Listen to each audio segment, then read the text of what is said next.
इस चैनल पे full live होगा स्टेडियम से, तो ज़रूर देखिएगा और साथ में सब्सक्राइब कर लीजिएगा।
this summer, but he did score them at more than a run a ball.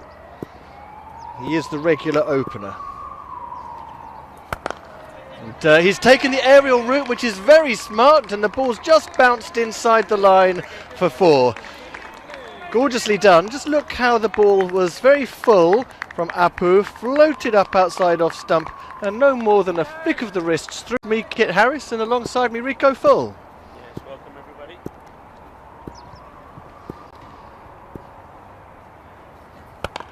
He's got something on that as well, and he's pierced the gap. Should just be a couple here. Nice and quick between the wickets, as you would expect students to be. And I suppose one thing, Rico, that counts in favour of this decimated university team is that they do at least have the regular openers together. Yes, and and the thing is, they're not showing any signs of holding back. We've seen some nice fluent shots. A lovely shot there for the first boundary.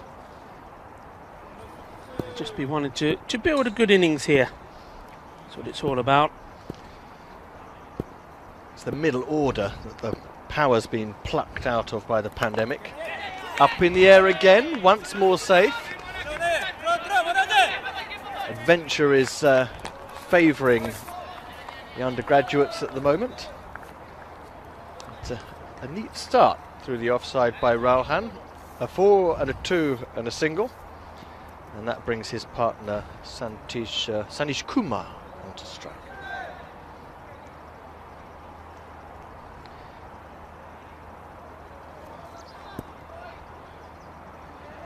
Very even bowling attack, led by the captain here.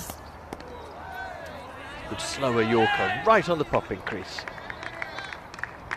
No obvious weak link amongst the seeming septet that Knights put out. Just the one genuine variation, the left arm of Basil George. I wonder if they'll pick 5 to dominate or give all 7 an over or so. Has got overcast here in the last half an hour. It's just touching the line there, Rico. Yeah, just borderline. And it's every run is being cheered here, whether it's a single or a boundary, by the American University of Malta players. So they're up for this. Umpire's going to give that as well, and the reason they're up for it is, I don't know quite how to put this, but if you were being purely mathematical and technical about it, you could say, in a way, they're lucky to be here, because the seedings for this tournament are sort of based on the 2020 domestic league that happened in the summer.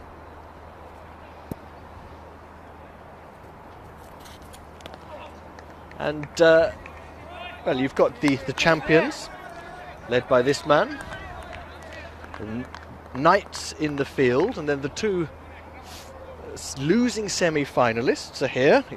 If you've seen the game that preceded this, you'll have seen Marsa and Warriors battling it out. And the 2 teams who came 3rd in their groups are also here.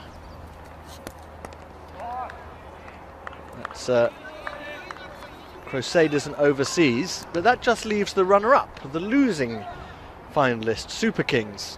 Oh, where are they?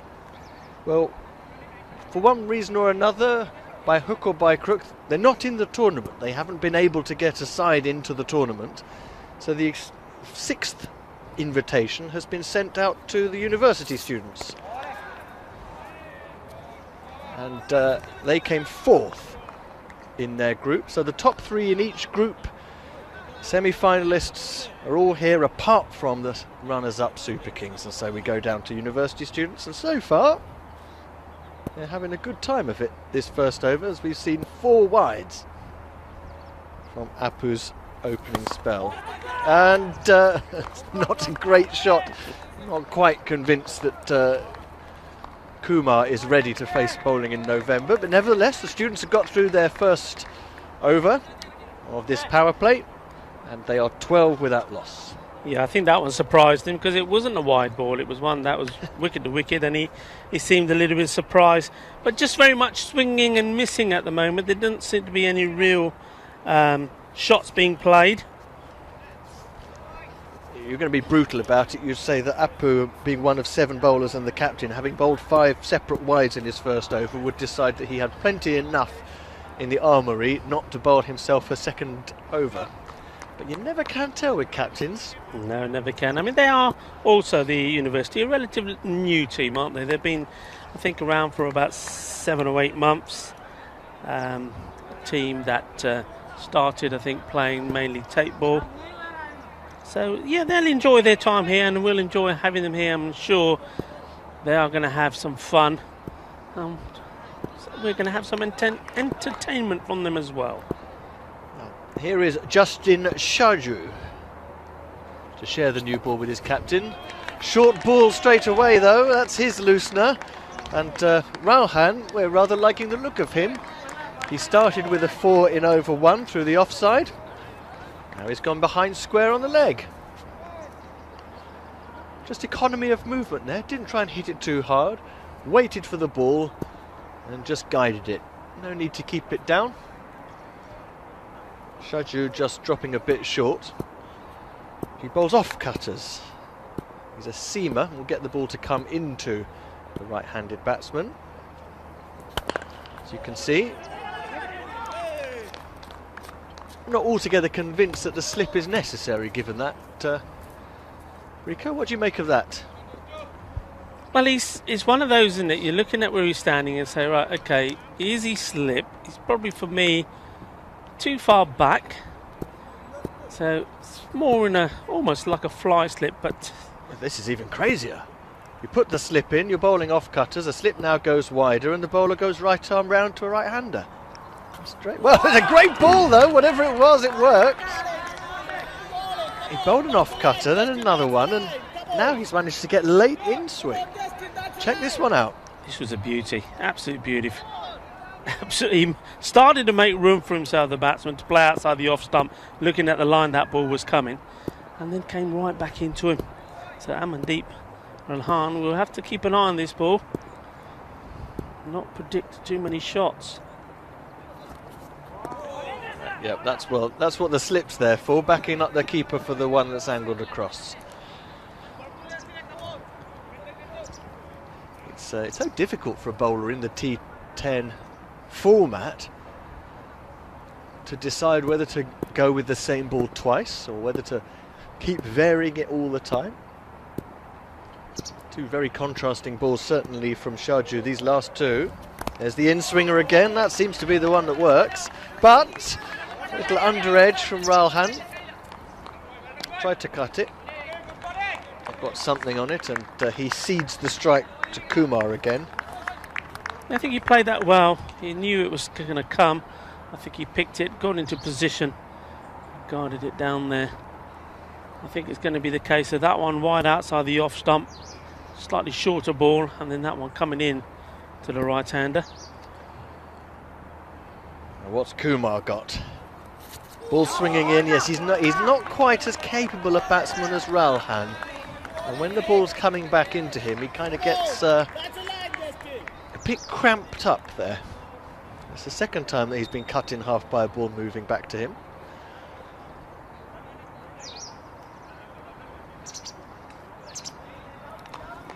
But once he gets his eye in, Kumar, he can hit some big shots. He actually has the highest strike rate. You might not be able to tell from now, but maybe more from that one. Whipped neatly across the line off the meat of the bat for 4. Yeah, it's like, to me, one of those batsmen where if it's in that slot there, he's going to get bat onto ball and send it to the boundary. And I think it's a case of getting a smart bowler who can get the ball in the right area to him, starting maybe outside the off, coming in onto middle. That's going to get him, because he's not protecting that area of his stumps at all. In the arc, he's going to have a go. 2 overs down, 10 off the second over, 22 without loss for the University team. Now, a strong captain here would decide that he wasn't going to bowl himself the second over, having bowled those 5 wides in the first. But, that's exactly what Apu has decided to do. He's brought in Boza Paul, wicket taker among these 7-seamers from the 2020 summer. Big booming outswing, but only after it had passed the bat. So far, the Knights are really being quite profligate with the wides.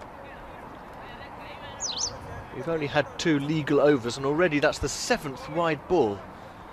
There's 7 wides and 12 legal balls. It's quite an exchange rate. They haven't played for at least 2 or 3 months, these guys. That's a harsh call for a wide again, and Paul knows it, but the umpire's not letting them get away with even feathering that marker line. Yeah, went for the shorter ball there, short outside the off stump. They seem to be targeting that area, all these bowlers. There doesn't seem to be, in fairness, any shots so far of any merit played on the offside. It's going to wide that again, is umpire Stefan Kuch. It's very, very commonplace in when teams make their debut in European cricket series games all over the continent. You get these right-arm bowlers bowling wide of the crease around the wicket to a right-hander. I dare say they're surprised by the number of wides that come out. Well, he had no idea where that went, the batsman. Well, it was the non-striker's call to come through for the single, and he did call. I think there probably was a single if they'd set off quickly, but Ralhan was caught ball watching there.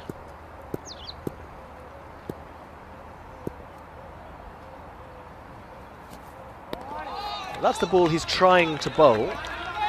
Angled across the bat, too wide to hit, and that's why the slip's there in case there is a thick edge on it. But well, it's worked that ball, but he has had to do it 5 times in order to get it to come off. I'm not sure it's worth the cost. Yeah, it's interesting that Ralhan hasn't also changed or checked his guard. Look where he's standing. He knows where this ball is going to go. He's middled that, but there is a fielder under it who waits and catches it very nicely. Just a little in off the line, and that's been deftly done by Basil George. First wicket goes down, and Ralhan, having looked capable, has been sawn off. Yeah, I mean, he'll watch this again. I mean, you saw the blade of the bat. It was always up. This ball was only going to go in the air if catchable. Once more, what I was saying there before that delivery, he's standing, guard outside the leg stump. He knows that the bowler's firing this across him. Just needed to check his guard, go maybe take middle guard, and then he's getting in the right position with those shots and getting all the weight and balance into it, which would have probably taken it over the fielder, but instead he perishes. He now has to think about that before his next game.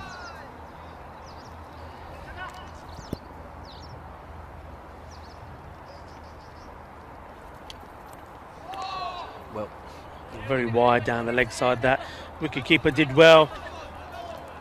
And this is another problem here, because there's so many wides being bowled. All of a sudden the captain is thinking about how you can patrol the area behind the wicketkeeper, Tariq Shah. He's got a number of people there for bad balls. There it goes again. It's not working. It's a nice strategy, but you do have to be able to execute, and that's the 4th wide in the over. I mean, when you think of where he's coming and what he's bowling, surely he's got to be thinking, right, if I'm bowling now over the wicket and you're doing the same thing, the ball is naturally going to go in and swing away, but doesn't seem to be wanting to do that. It's made it work again, but it's funny, isn't it? Because if you are doing things which you just don't see in professional cricket on television, and you say, well, people don't bowl like this, it's not an approach that's widely used, and you're doing it, you can only ever be one or two things. You can either be a genius or a touch naive. Down the ground, just bunted. Yeah, one of the other things he's doing, the kid, of course, once he's delivering, he's running. For me, he looks like extremely close to running into the protected area there, right in front of umpire Leslie Gooch.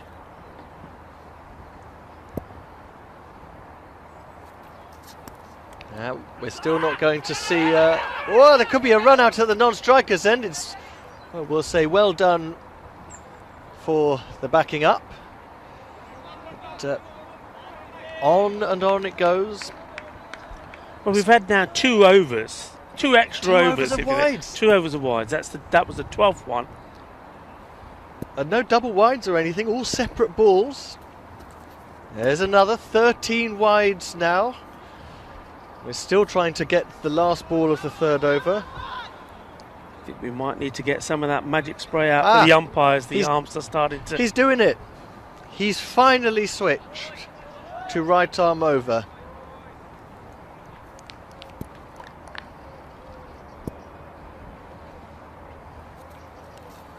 But, still the wide, get that outswing. Well, this is painful sometimes to see. I mean, as a bowler myself, you do go through phases sometimes where everything you try just doesn't seem to be going right. And of course, it's been watched globally around the world. You'll be feeling that as well. Just got to try and clear his mind. Getting some good support there. Fielder giving the ball and say, look, don't worry about it. Come on. Yeah, it's got the wicket, of course, for the family album. And a nice straight ball there. The direct hit would have made it interesting. But at last, the over has come to an end. And, well, what an over it was. Do you know there wasn't a single run off the bat in that over? There were 8 runs.